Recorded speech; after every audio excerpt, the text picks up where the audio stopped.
That's my 5-minute news.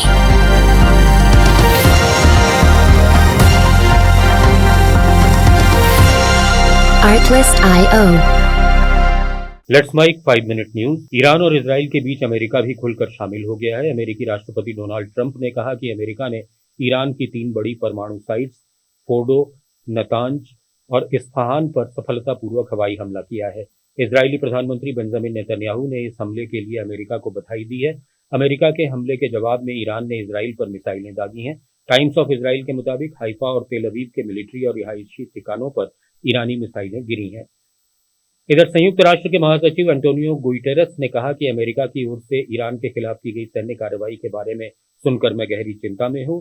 ये उस क्षेत्र में एक खतरनाक उकसावे वाली कार्रवाई है जो पहले से ही तनाव के कगार पर है और ये अंतर्राष्ट्रीय शांति और सुरक्षा के लिए सीधा खतरा है।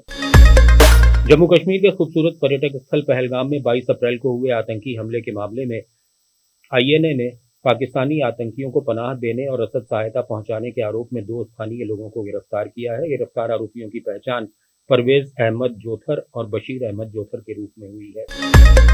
ब्राजील के सांता कैटरीना में हॉट एयर बैलून में आग लग गई और वो आसमान से नीचे गिर गया। हादसे में 8 लोगों की मौत हो गई और 13 लोग घायल हैं।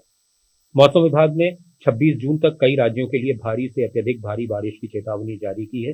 खासतौर पर गुजरात, मध्य प्रदेश, कोंकण और गोवा में बाढ़ जैसी स्थिति बनने की आशंका है।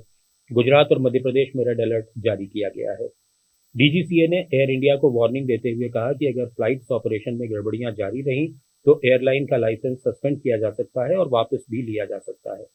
दरअसल पायलट ड्यूटी शेड्यूलिंग और मॉनिटरिंग में लगातार बरती जा रही लापरवाही को लेकर ये कदम उठाया गया है।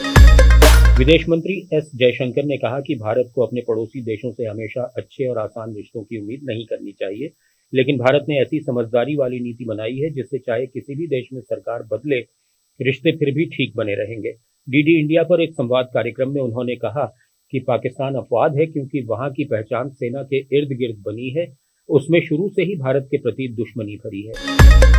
जयपुर में वाहन चोरी के आरोप में पकड़े गए एक युवक के थाने में सुसाइड करने के मामले में पुलिस कमिश्नर ने सीआई समेत 6 पुलिस वालों को लाइन हाजिर किया है। मृतक का परिवार एसएमएस हॉस्पिटल की मॉर्चुरी के बाहर धरने पर बैठ गया था।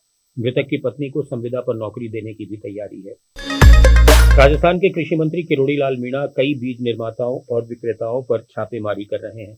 कांग्रेस नेता सचिन पायलट ने छापेमारी पर सवाल उठाए तो डॉक्टर मीणा भड़क गए और उन्होंने कहा कि नकली पेस्टिसाइड्स पकड़ रहे हैं तो उन्हें क्यों दर्द हो रहा है। सचिन पायलट को शर्म आनी चाहिए, वो अपने आप को किसान का बेटा बताते हैं। इंदौर में पूर्व विधायक सुदर्शन गुप्ता ने केंद्रीय मंत्री ज्योतिरादित्य सिंधिया से मुलाकात कर मोबाइल कॉल से पहले चल रही अमिताभ बच्चन की वॉइस रिकॉर्डिंग बंद कराने की मांग की। मंत्री सिंधिया भी उनसे बोल पड़े कि हाँ, ये सही बात है, मैं भी इससे परेशान हूँ।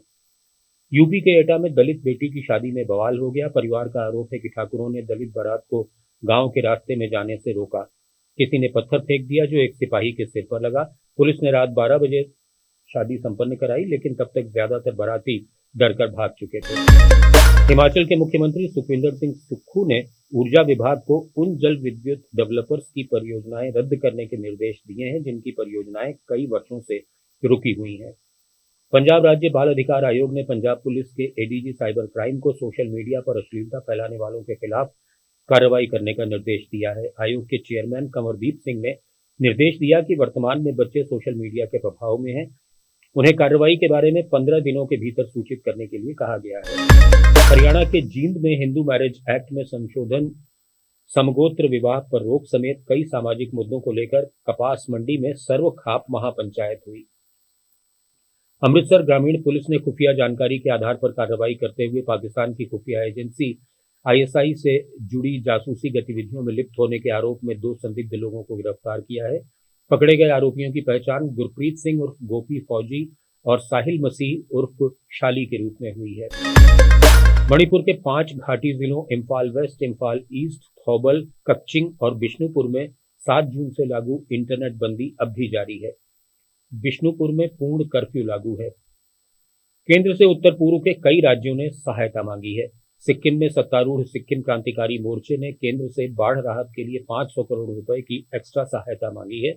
अरुणाचल सरकार ने 58,000 मेगावाट बिजली उत्पादन के लिए केंद्र से और सहायता की मांग की है। आप सुन रहे थे लेट्स माइक।